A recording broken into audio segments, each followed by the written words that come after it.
There is a fashionable myth in circulation that women are naturally superior in beauty and in emotional intelligence, and that men are essentially emotionally stunted animals dragged through life by libido. It's flattering, it's convenient, it's also fiction. And don't let anyone tell you these narratives aren't mainstream.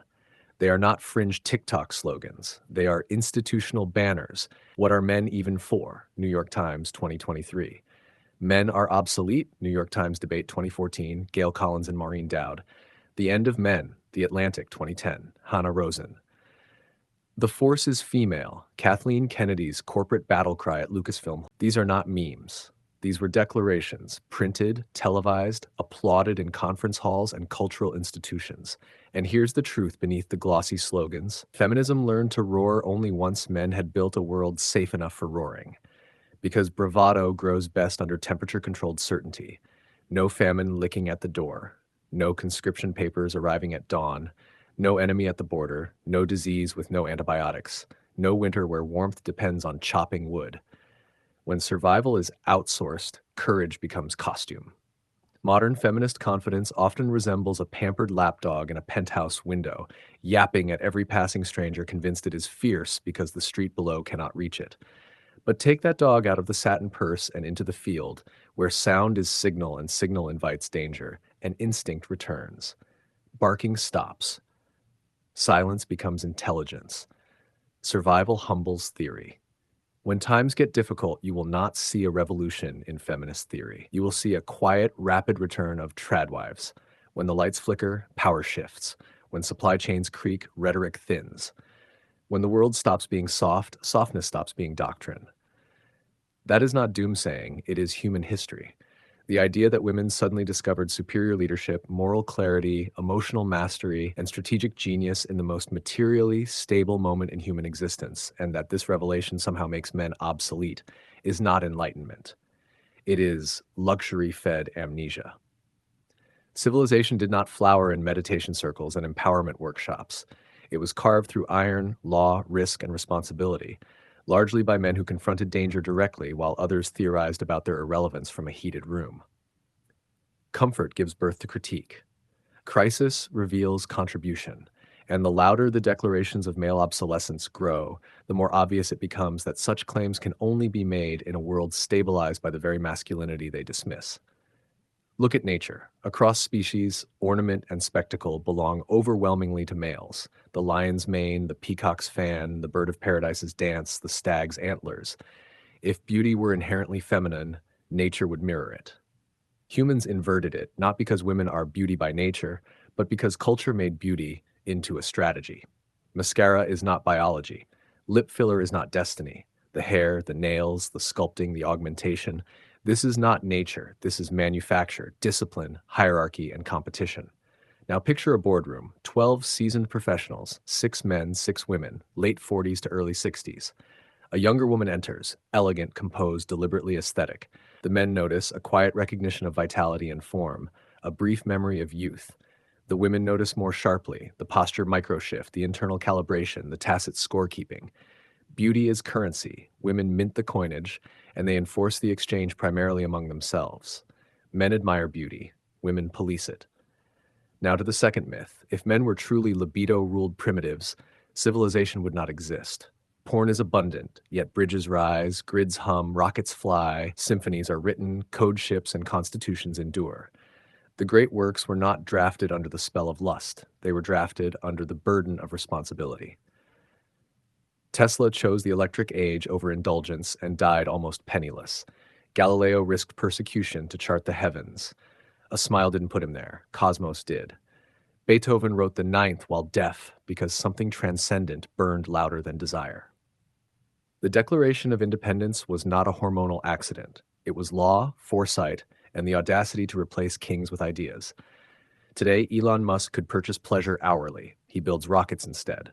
Jensen Huang could drown in luxury. He forges the computation backbone of an era. If sex ruled these men, they'd be home in silk. They are not. They are at the frontier. Men, real men, do not chase bodies. We chase horizons. Women are companions on that ascent, valued, loved, but they are not the axis of male purpose. The singularity is not a bedroom. It is discovery, dominion over limitation, the hard stare into the unknown. The comfort narrative and the myth of innate emotional supremacy. There is a cultural indulgence that women carry innate wisdom, that intuition outranks logic, that if women ruled the world, it would be rainbows and empathy. Lovely to say. Absent from history. Civilization didn't emerge from virtue circles and soft sermons. It emerged from risk, failure, iteration, and the refusal to surrender to chaos. The skeleton of modern life, jurisprudence, mathematics, medicine, engines, electricity, refrigeration, flight, semiconductors, was produced by method and sacrifice, far more often in male bodies under physical danger and political consequence. This doesn't diminish a mother's love.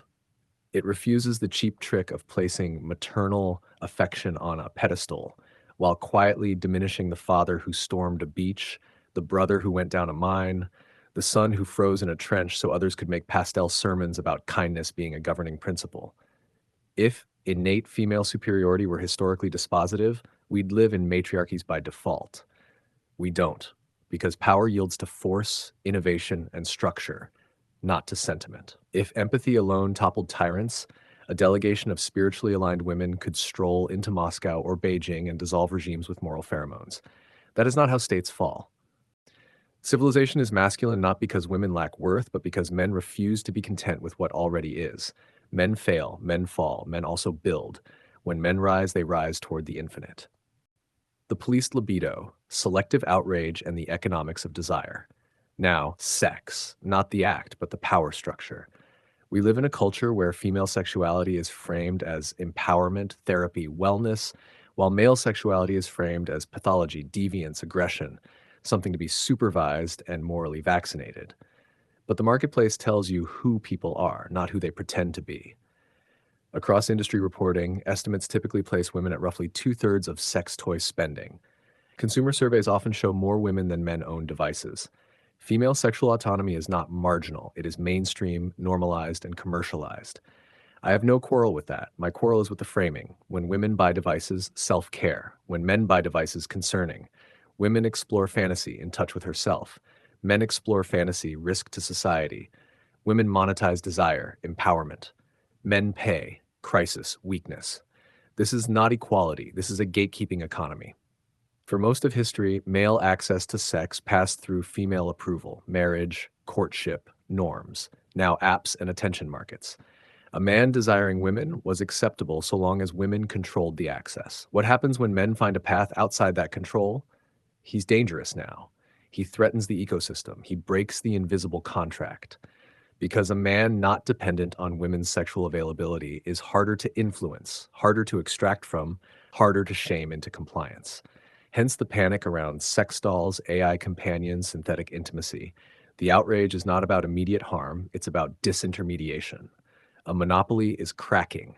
Autonomy is heresy. Sexual autonomy cannot be empowerment for one sex and pathology for the other. We rightly gave women bodily autonomy. We will not accept a world where men's pleasure is treated as a moral hazard merely because it bypasses female validation. The dark fantasy double standard. If we're going to talk about fantasy, then we must discuss female fantasy with equal honesty. It is documented, global, unapologetic, 50 Shades, the Beauty and the Beast archetype, the brooding conqueror turned lover. Women consume these narratives by the tens of millions. Did we panic? No, we said fantasy is fantasy. We allow women a shadow, danger eroticized, dominance staged, tension sublimated without presuming they become victims by reading it. That makes them human. And yet when men enter fantasy terrain, society doesn't just condemn the fantasy, it condemns the man. Women's shadow is psychology, men's shadow is criminology. No. If women may fantasize about dangerous men without becoming victims, men may fantasize about idealized femininity without becoming predators. Not equal content, equal principle, fantasy, quote, action, desire, guilt, imagination, crime. Either human beings have a right to a private inner world, or we live in a mental surveillance state. The outrage at male fantasy isn't moral panic, it's power panic.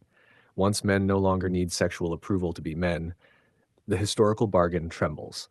This is not about dolls or apps, it is about who controls desire, and thus who controls the social contract. Neoteny, the forbidden mirror. Now the layer that breaks the facade. Society condemns men for attraction to youth cues while women aggressively manufacture youth cues. Call it what biology calls it, neotenous signaling. markers of youth and fertility that consumer culture amplifies. Botox, fillers, buccal fat removal, eye widening illusions, anime lashes, soft girl aesthetics, kawaii edgio mannerisms, baby smooth skin, softened voices, schoolgirl cosplay, kitten, archetypes, not fringe, mainstream. Women perform neoteny and then scold men for noticing the exact signals women curated. An adult woman presenting a doll-like or childlike aesthetic is not fundamentally different from a man fantasizing about that same aesthetic. The difference is who gets punished. Women are allowed to perform neoteny. Men are forbidden to acknowledge it. Women display the archetype. Men are punished for the mirror. This is not ethics. It is power economics, control of male desire as a resource. And the monopoly is cracking, not because men hate women, but because men have stopped believing that shame is destiny. Pre-crime thinking, symbolic objects, and the rule of law. Now the legal frontier, because precedent is being set at the edge. Recently, a headline cycle erupted. A major marketplace, Shein, announced it would ban all sex dolls after outrage over childlike listings. Regulators flagged, prosecutors were alerted, headlines detonated, the category was yanked. I am not defending those products, I am defending principle. When a silicone object triggers public rage, not because harm occurred, but because of what people imagine might occur, I pay attention. That is how precedent begins. Ask the only questions that matter to civilization. Are we criminalizing objects, not actions? Are we punishing appearance, not harm? Are we moving from innocent until proven guilty to guilty because we fear what you might do? A silicone rabbit is not a rabbit. A silicone glove with a face is still a glove. Simulation is not a crime. I hear the argument constantly, if someone indulges disturbing fantasies, they will eventually act. Stop them now. That logic may feel protective. It is not justice. It is pre-crime. It is Minority Report jurisprudence and a rejection of the Enlightenment. We punish actions, not imaginations. If someone harms a child, bury them under the law. If someone buys an object you despise and hurts no one, the law stays out. That is not softness. That is civilization. We've walked this hysteria before. Jazz blamed for moral decay, comics for delinquency, games for violence. Studies find blips in aggressive thoughts, no reliable causal bridge to criminal violence. Fear makes great television, poor law. This is where John Adams matters. He defended hated soldiers after the Boston Massacre, not because they were good men, but because due process must be defended, especially when the mob howls. Justice exists to protect the unpopular. Me Too exposed real predators and also showed the danger of accusation as conviction. Ask Black men in America about the cost of trials by whisper and emotion. Process guards everyone. Abandon it at the fringes and it fails at the core. Today it's dolls, tomorrow games, then AI companions, then robot pets, then speech itself. We laugh until emotion writes law. Every authoritarian regime censors in the name of protection. They defended order, not innocence. Let's be adults. Punish harm to sentient beings. Regulate real injuries, not symbolic offense. Let markets and protests act as speech. Keep criminal law tethered to evidence. Confusing silicone with sentience is not compassion. It is legal infantilization. Once appearance substitutes for act, the courtroom becomes a theater of suspicion. The stakes, what we refuse, what we accept. We will not continue pretending that emotional instinct equals philosophy, that intuition equals law, that sentiment equals strategy, that curated vulnerability equals civilization. Men are not withdrawing from society, we are withdrawing from fantasy. We will call out absurdities rather than nod politely. We will refuse to apologize for ambition, strength, logic, risk, innovation, or greatness. We will not allow the infantilization of men to continue so that a generation raised in climate-controlled comfort can feel superior to those who built the climate control. The message is simple. We see you. We always did. We tolerated the play while the world was stable enough to indulge it. Stability is earned. History does not guarantee it. Final movement. The return to reality. Men are not returning to domination. We are returning to clarity. We don't hate women. We reject unquestioned narratives. We do not want permission. We assert purpose. The sexual order we inherited ran on one truth. Women control desire, men earn access. Now men are discovering autonomy, technological, psychological, emotional. The world panics, not because men grow dangerous, but because men grow independent, and independence, true independence, always terrifies gatekeepers. No threats, no rage, just reality. The age of pretending is over. The time for reality has returned. Civilization always calls for the builders, and when it does, men answer, not with complaint, but with work, not with apology, but with purpose.